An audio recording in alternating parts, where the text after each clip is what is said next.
Welcome to special focus. కొన్ని కథలు చూస్తే భయమేస్తుంది, కొన్ని కథలు వింటే భయమేస్తుంది, అయితే ఈ కథని తలుచుకుంటేనే భయమేస్తుంది అని సలార్లో ఓ డైలాగ్ ఉంటుంది. ఇప్పుడు ప్రపంచ దేశాలకు ఇండియాను చూస్తే ఇలాగే ఉంది. భారత్ను తలుచుకుంటేనే కొన్ని దేశాలు భయపడిపోతున్నాయి. భారత్ జోలికి వెళ్లాలంటే వాటికి వణుకు పుడుతోంది.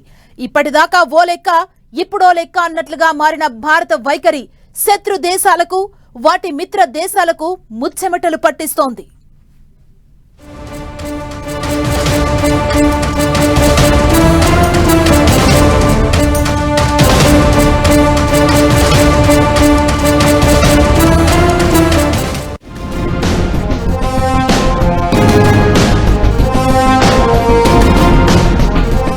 కొత్త భారత్ ప్రమాదకరమైనదిగా మారింది.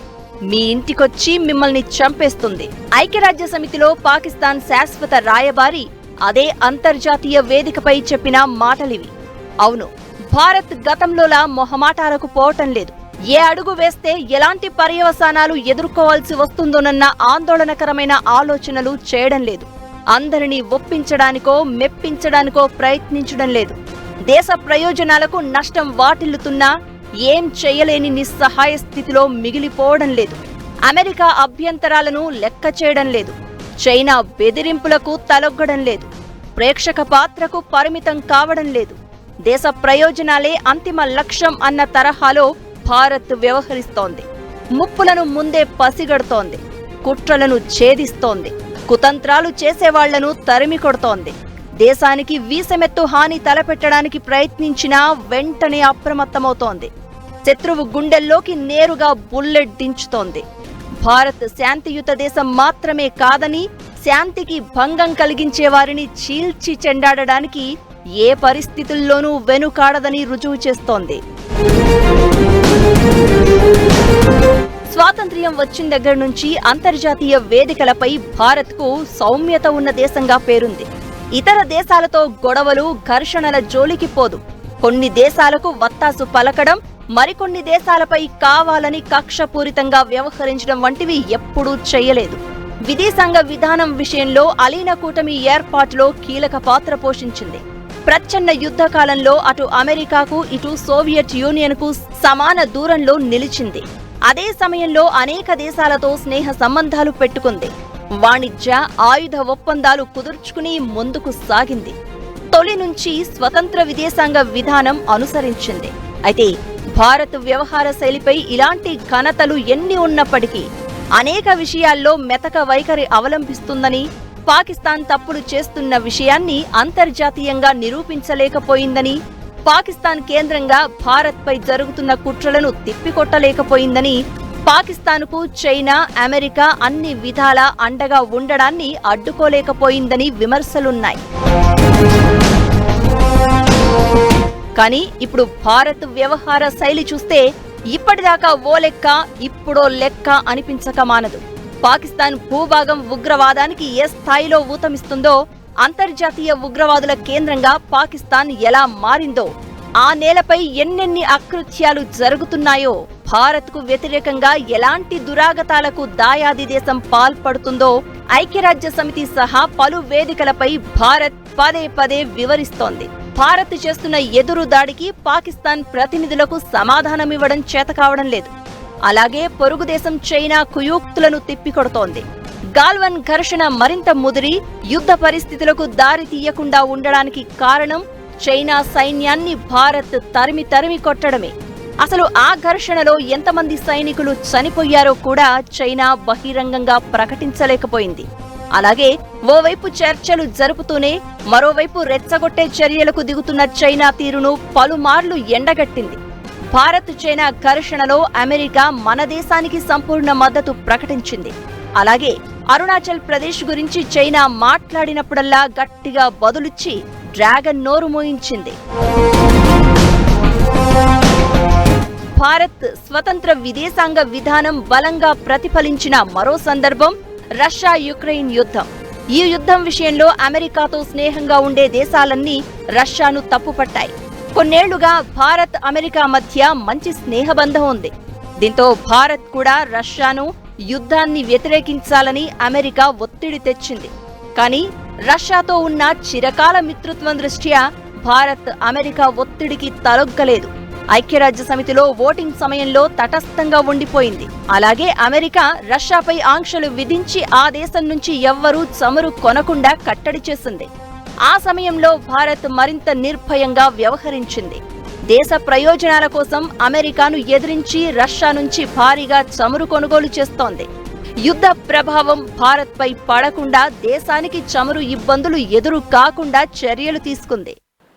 టిట్ ఫర్ టాట్ అనే విధంగా మన ఫారెన్ పాలసీలో చేంజ్ వచ్చింది. మన డిఫెన్స్ పాలసీలో కానీ, మన ఫారెన్ పాలసీలో కానీ, మన ఇండియన్ క్రికెట్ టీం మెంటాలిటీలో కానీ వచ్చిన పెనుమార్పు ఏంటంటే mind set change, big attitudinal shift ఏంటంటే భారత్ వైపు ఎవరైనా సరే కన్నెత్తి చూసిన భారతదేశం యొక్క సర్వసత్తాక సార్వభౌమాధికార రాజ్యాంగ పరిరక్షణ మీద ఎవరైనా సరే తూట్లు పొడిచే విధంగా ప్రవర్తిస్తున్నా, ఎవరిని ఎక్కడైనా సరే ఎటువంటి పరిస్థితులైనా వదిలేది లేదు అనేది మన దేశ రక్షణ విధానంలో, అంతర్గత భద్రతలో గాని, విదేశాంగ విధానంలో గాని వచ్చిన టెక్టానిక్ షిఫ్ట్.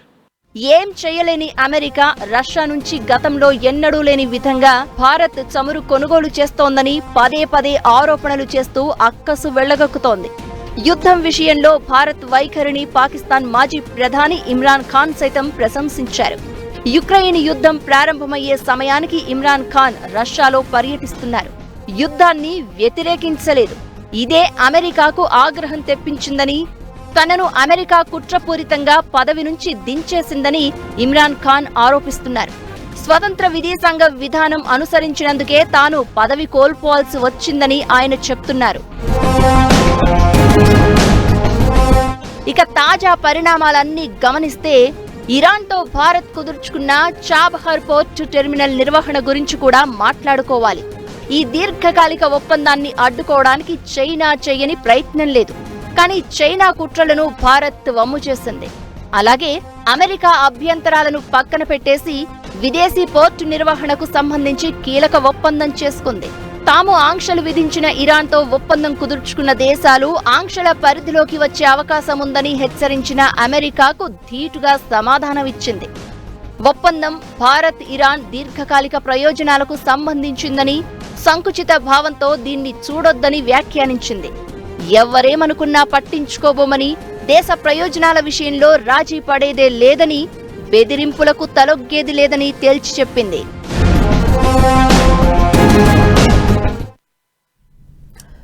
భారత్పై శత్రుత్వం ప్రయోజనాల కోసమో, అంతర్జాతీయ ఒత్తిళ్లకు తలొగ్గో కొన్ని దేశాలు మనపై కుట్రలు పన్నుతున్నాయి.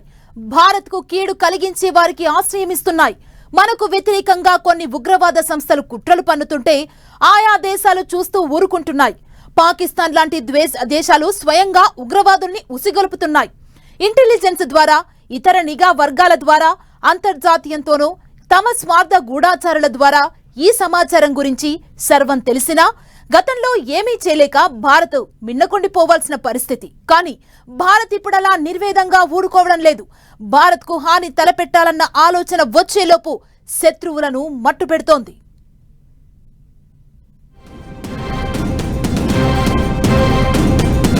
శాంతియుతంగా, ప్రజాస్వామికంగా ఉండడం మాత్రమే కాదు, దేశ విస్తృత ప్రయోజనాల కోసం ఏం చేసేందుకైనా వెనుకాడబోమని భారత్ తెగేసి చెబుతోంది, చేసి చూపిస్తోంది. యుద్ధ పరిస్థితులు సృష్టించైనా, మరో అడుగు ముందుకేసి యుద్ధం చేసైనా అనుకున్నది సాధించే పట్టుదలతో ఉంది. మనతో శత్రుత్వం పాటించే పాకిస్తాన్, చైనా లాంటి దేశాలనే కాదు, స్నేహంగా ఉన్నట్లు నటిస్తూనే మన వెనక గోతులు తీసే అమెరికా, కెనడా లాంటి దేశాలను ఊరికే వదిలిపెట్టడం లేదు. అందరి అంతర్గత వ్యవహారాల్లో తలదూరుస్తూ ప్రపంచానికి నీతి సూత్రాలు వల్లించే అమెరికా అసలు వైఖరిని ఎండగడుతోంది. అందుకే కొన్ని అమెరికా పత్రికలు పనిగట్టుకుని భారత్పై విషాన్ని చిమ్ముతున్నాయి. భారత్ వైఖరిని పదే పదే ప్రశ్నించడం ద్వారా, ఆరోపణలు చేయడం ద్వారా మనపై ఒత్తిడి పెంచాలన్న అమెరికా వ్యూహాన్ని ఎదురుదాడనే ప్రతి వ్యూహంతో మనం తిప్పికొడుతున్నాం. It is very clear and evident that our friends and enemies, by the way, of course, there are no permanent friends and permanent enemies in international relations. ప్రపంచ సామాజిక, రాజకీయ, ఆర్థిక వర్తమాన పరిస్థితుల్లో ముఖ్యంగా ఒక దేశానికి శాశ్వత శత్రువులు, శాశ్వత మిత్రులు ఉండరు. ఆ దేశం యొక్క శాశ్వత ప్రయోజనాలే ప్రాముఖ్యంగా పాలసీని నడుపుతూ ఉంటాయి. Given this, India is here to make a big mark in the global affairs. ఎదురే లేదన్నట్లుగా భారత్ సాగిపోతున్న తీరు పాకిస్తాన్, చైనా, అమెరికా వంటి దేశాలకు నచ్చడం లేదు.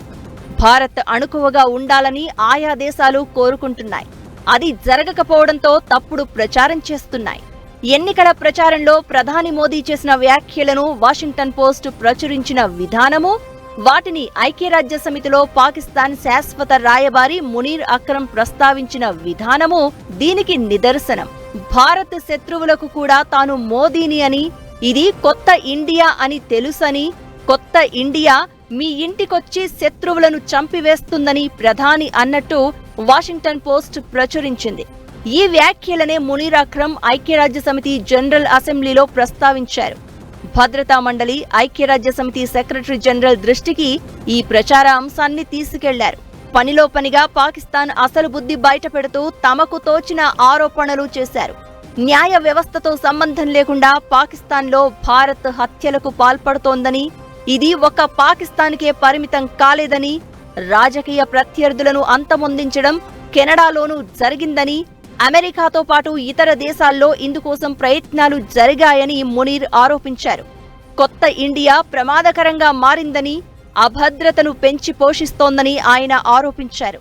కొత్త భారత్ మీ ఇంటికొచ్చి మిమ్మల్నే చంపేస్తుందని హెచ్చరించారు.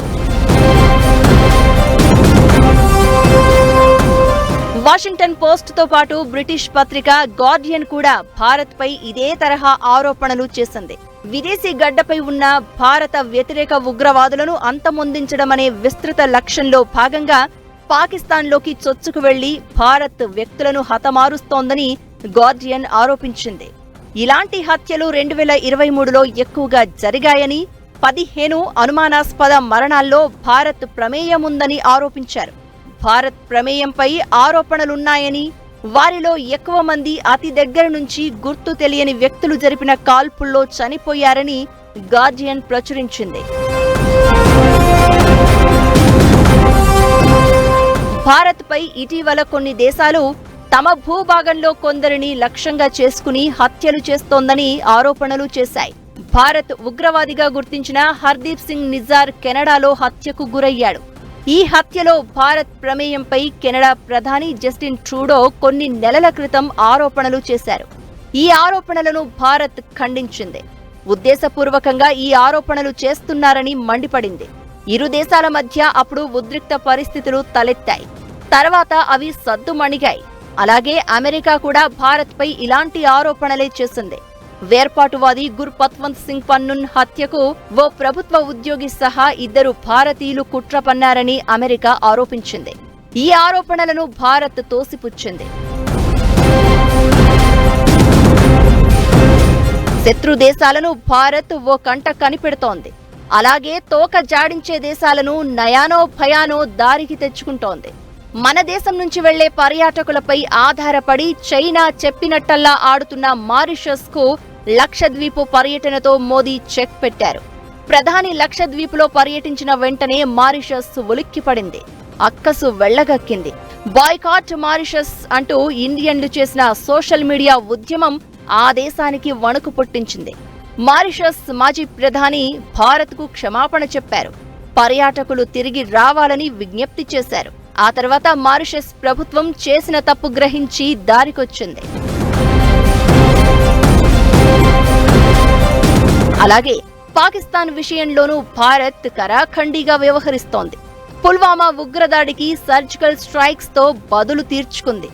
చర్చలతో పని లేకుండా ఫైటర్ పైలట్ అభిమన్యు వర్ధమాన్ ను పాకిస్తాన్ తనంతట తాను విడిచిపెట్టేలా చేసింది. నిజానికి పాకిస్తాన్ ఉగ్రవాదులకు ఆశ్రయమిస్తోందని అందరికీ తెలుసు. కానీ పాక్ ఆ విషయాన్ని అంగీకరించదు. అమెరికా, చైనా ఈ విషయం తెలిసినా తెలియనట్టే ఊరుకుంటాయి. అందుకే భారత్ తన పని తాను చేసుకుపోతోంది. భారత్ ప్రత్యర్థులు, ఉగ్రవాదులు పాకిస్తాన్లో వరుసగా హత్యలకు గురవుతున్నారు. ఇదే పాక్ ప్రతినిధి మునీర్ అక్కసు.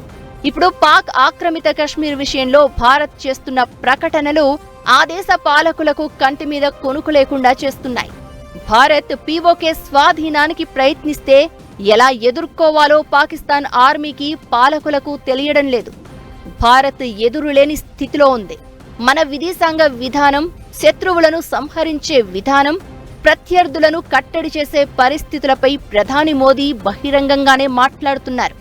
ప్రస్తుతం భారత్ లిఖిత పత్రాలను పంపే స్థితిలో లేదని, ఉగ్రవాదులను వారి స్వంత గడ్డపై తిప్పికొట్టే, సంహరించే స్థితిలో ఉందని ప్రధాని మోదీ ఎన్నికల ప్రచార సభల్లో చెప్తున్నారు.